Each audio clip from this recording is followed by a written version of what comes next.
Well, kita nggak bisa pungkiri bahwasanya time management itu so important. Dan itu tuh penting banget untuk kita lakukan supaya kita bisa tahu kira-kira proporsi kita dalam sehari itu kita tuh bisa melakukan apa.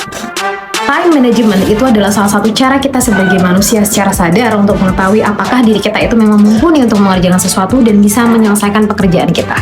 Jadi kita bisa mengurangi yang namanya procrastination, yaitu kita menghambur-hamburkan waktu kita untuk sesuatu yang nggak penting sama sekali. Dan jawabannya cuma satu, nggak ada jawaban lain selain kita bikin to-do list.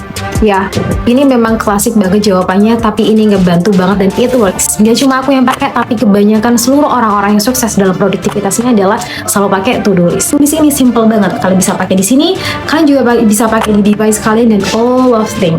Ya, kalian juga bisa tempel kayak aku di sini. Aku bisa tempel di sini juga kadang-kadang supaya aku ingat. Kadang aku juga tulis di kaca aku di sana supaya aku ingat kayak waktu aku ngaca kayak lihat oke, ada yang sesuatu yang belum selesai. Selanjutnya, biasanya kalau kita udah to-do list kayak gini, kita tahu sih mana kegiatan-kegiatan yang possible untuk kita lakukan secara bersamaan. Dan kita tempatkan dalam sebuah kertas yang namanya time boxing. Terserah kalian mau tulis di mana. Time boxing itu adalah kita mengelompokkan kegiatan-kegiatan atau aktivitas kita yang bisa kita lakukan dalam satu kali waktu. Contohnya adalah upload, ya. Upload TikTok, Instagram, YouTube, semua itu bisa dilakukan dalam satu time boxing. Kemudian kita juga bisa contohnya mencuci baju. Abis mencuci apa lagi gitu kita selanjutnya melipat baju. Itu namanya time boxing. Kita punya agenda dalam sehari, tapi kita bisa kelompokkan agenda itu untuk kita kerjakan dalam sekali waktu secara bersamaan.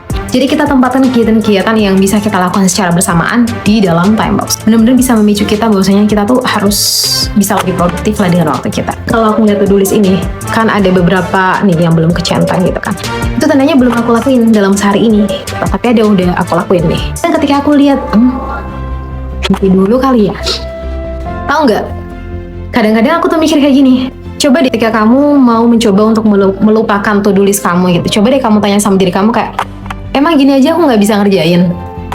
Emang gini aja aku nggak bisa selesain? Coba disentil lagi ego kamu supaya ego kamu tuh merasa bahwasanya, lah gini aja masa aku nggak bisa selesain sih? Itu adalah the best way yang pernah aku dengar dari Agus Liwi Halim yang waktu itu bilang bahwasanya cara kita adalah coba kita bilang sama ego kita bahwasanya masa gitu aja kamu nggak bisa ngerjain sih, masa gitu aja kamu nggak bisa selesaiin sih. Dan itu works banget buat aku. Ketika aku lihat to-do list aku dan ada beberapa yang belum selesai gitu, aku biasanya langsung kayak bilang, gitu aja kok belum selesai sih. Salah satu cara yang bisa kita lakukan adalah kita bisa melakukan time management di dalam diri kita. Dan kalau kita sudah berhasil banget untuk nyelesain to-do list kita dalam seharian, itu rasanya tuh kayak kita akan jadi we are the champion banget yang bisa menyelesaikan produktivitas kita dalam sehari. Nggak melulu produktivitas itu adalah tentang sesuatu yang muluk-muluk. Tapi kalau kita bisa menyelesaikan task kita yang kecil-kecil aja dalam seharian, itu tandanya kita tuh sudah bisa menang dalam melawan kemalasan diri kita sendiri. At least kita nggak procrastination dalam waktu kita. Karena kayak life too short to wait. Jadi hidup kita tuh sangat-sangat singkat sekali. Hidup kita tuh sangat singkat sekali untuk hanya menunggu mood kita datang. Karena aku pernah dengar bahwasanya mood itu memang harus diciptakan kayaknya.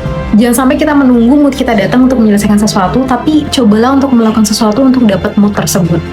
Bener gak sih itu bisa terjadi? Karena aku merasa juga kayak ketika aku nggak melakukan apa-apa dan lying on my bed gitu, rasanya kayak kayak cranky banget. Terus habis itu kayak merasa bahwasanya feeling down, feeling blue, kayak nggak tahu mau ngapain. Habis itu kayak merasa bener-bener lost myself gitu. Padahal itu cuma dilakukan dalam beberapa menit gitu. Tapi ketika aku udah start my day with a lot of productivity, itu nge-build myself to so energetic selama seharian penuh. Dan itu bener-bener ngebantu banget untuk tetap powerful selama seharian penuh. Dan nggak lupa juga di dalam time management ini, kalian juga harus melihat kondisi kalian. Kayak di dalam satu hari itu, apa sih yang memang bener-bener primary, I think kayak hal yang penting banget yang harus kalian lakukan, yang harus kalian duluin. As dalam kerjaan kalian, dalam kuliah kalian, dalam sekolah kalian, itu adalah sesuatu yang sangat penting sekali yang harus dilakukan. Namanya adalah kita harus menyelesaikan kerjaan sesuai dengan deadline, tapi kita percayakan kalau kita adalah orang-orang yang suka mengerjakan sesuatu di jam-jam kritis atau injury time. Dan itu adalah sesuatu hal yang kalau kamu sendiri sih it's okay, tapi kalau itu pekerjaan yang berkorelasi dengan orang lain, itu tuh sangat-sangat nggak baik sekali. Nggak take it serius gitu loh.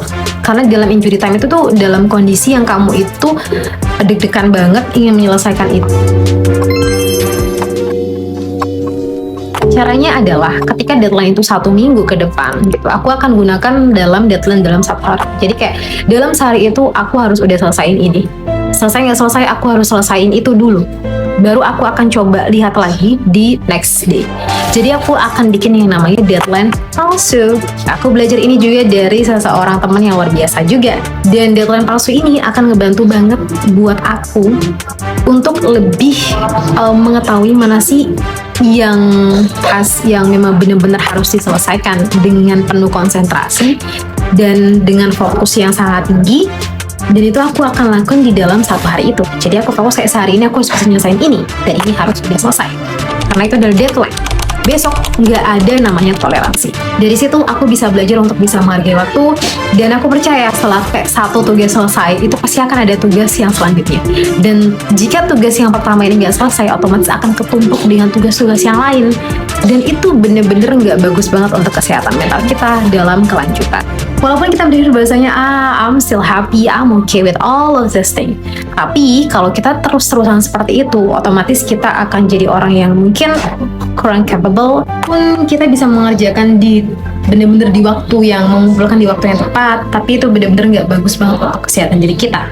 Itu yang harus kita perhatikan. Kenapa membuat to-do list untuk setiap kegiatan kita itu sangat penting sekali. Oke, so cara yang paling tepat untuk manajemen waktu kita yang pertama adalah apa? Bikin to-do list. Ya, kita melakukan sebuah aktivitas, cek to-do list kita tuh apa aja yang harus kita lakukan dalam seharian itu, dan apa yang harus kita capai selama sehari. Yang kedua adalah doing apa? Time boxing.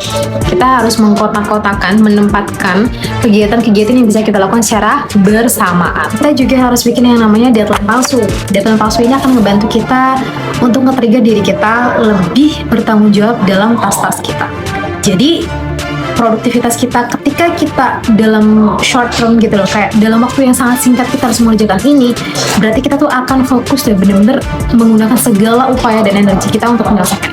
Tapi kalau deadline kita memang masih lama dan kita mengikuti gitu kan, otomatis ya kita akan procrastination. Kita akan membuang-buang waktu kita dan kita merasa bahwasanya deadline masih lama. Akhirnya kita melupakan tugas-tugas kita, dan ya itu bisa terjadi, dan akhirnya tugas-tugas kalian menumpuk. So itu bisa jadi opsi yang bisa kalian lakukan untuk bisa manajemen waktu kalian. Thank you so much for watching this video, and salam seirama. Bye.